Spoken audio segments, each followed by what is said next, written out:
Here's a side-by-side of a kick change and a circle change with heavy pronation. And you can see on the top, the ball's being spun with sideways rotation, and on the bottom, it's being kicked into a sideways spin rotation by the middle finger without any heavy pronation through the baseball. This allows pitchers that don't pronate well to get some wicked movement. A kick change is going to be a variation of a changeup. In general, is going to be just a stark difference to what you see in normal changeups. I think usually you're thinking about arm side run, a little more depth than a fastball.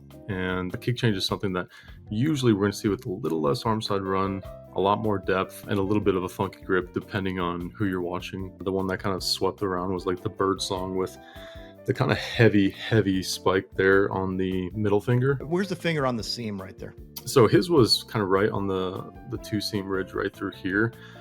And I think he's played around with it a little bit going into this spring training, but he was up on that seam a little bit and had just a big spike to it. And I think that's kind of what set off the, hey, this is a weird thing for guys last year. And then it just got coupled with the fact that it was working really well. Just classic of, hey, you're going to be on the two seams, and then having this finger come up like this.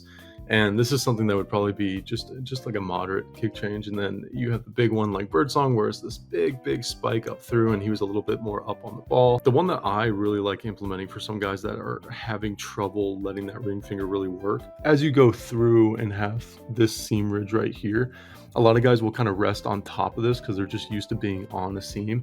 I like taking this finger, this middle finger here, and putting it inside. And then what that does through release as you're coming through is it kind of allows this middle finger to push the ball into the ring finger.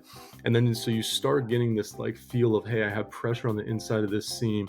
And then so it actually works the ball into this finger, which then you can work off of it. The reason why I liked saying kick was that I was visualizing, the axis of rotation of that baseball being kicked forward and down. And then you see the number on a clock, like on TrackMan, the tilt, that is what we would reference as, hey, like we want to get below, 3 and below being, 315, 330.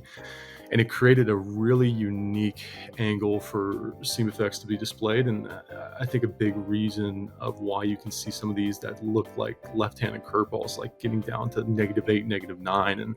And they make for just really crazy pitches, especially when you're getting them from a direct behind view.